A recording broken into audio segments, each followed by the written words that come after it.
Could it all just be a ruse? Hey everybody, M.A. Baxter here. My friends call me Andy, so I hope you do too.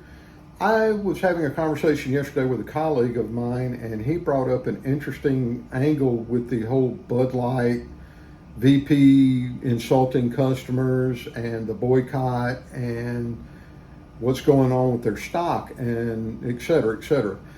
We were talking about doing investments, different investments and stuff like that, and the conversation eventually rolled around to an Anheuser-Busch's stock being downgraded last Thursday. He said to me, what if this is all a planned event with Anheuser-Busch? You see, Anheuser-Busch is so large, they're such a huge corporation, they can take a pretty big hit and be okay and still survive. They own over 400 different brands of beer, and it's not really a big deal if, you know, one of them takes a pretty hard hit, which admittedly Bud Light has taken a huge hit, and it's the most successful boycott ever. But he said, let's look at it from this point of view. What if that VP, if she got a very large envelope full of perks and lifetime options in other off brands, maybe a large sum of cash, a compensation package, a severance package. What if she was paid to do this? What if our response, the boycott and the being angry about it and everything, is planned?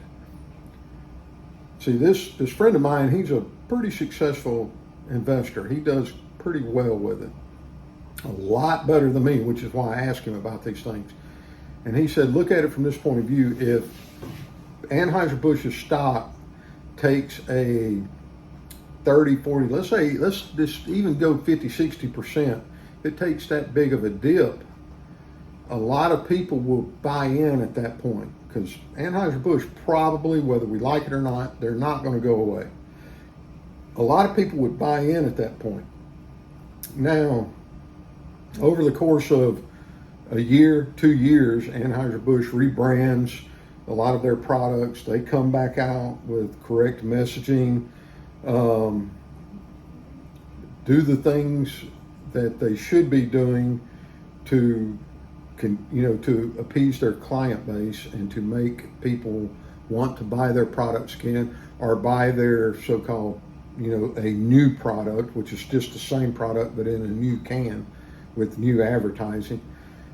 Anheuser-Busch's stock is going to go way up, because they're going to be showing year over year significant increases in sales revenue. It's going to go up and up and up and up, which is going to make their stock value go up and up and up and up, which is going to make some very savvy investors' wealth and their worth go up and up and up, insanely so.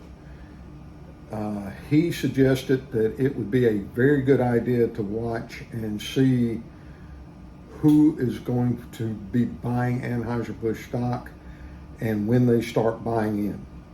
That if you start seeing some of these large institutional investors, very prominent stock investors, some of the more well-known individuals who trade and are well-known for trading, you start seeing them buy into Budweiser, that's the signal. That's the time. That's when they're going to shift gears. They're going to say, we're redoing Bud Light.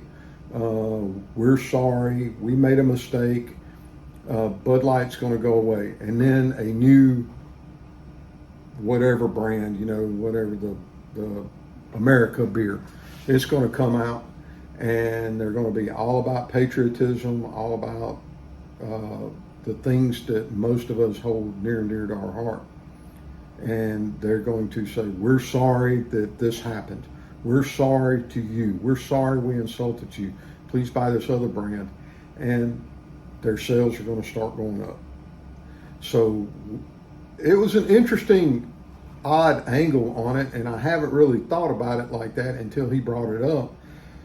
But people in power and rich uh, businesses, rich corporations, they do things like this. We know that they do. They play with us and they toy with us, and they want to see uh, how we're going to respond, and they kind of know already what we'll do in certain scenarios and how we'll respond to certain stimuli and triggers. And maybe he's right on this one. I don't know. Y'all let me know what you think. Leave a comment, because if y'all think that this is just something that Anheuser-Busch is doing to further enrich insanely rich people, they're just taking a little bit longer view of things. We need to rethink our strategy possibly on how we're going to handle it. But let me know what you think in the comments below. I really enjoy the comments whenever people talk to me back and forth. I try to answer every single one of them, and it helps this channel. It helps YouTube know that I'm really trying to do good stuff here. But leave me a comment if you like the video, like it, share it. Ask some of your friends what they think about it, and then let me know, because if you know some people who are better money people than my friends, I would certainly like the input.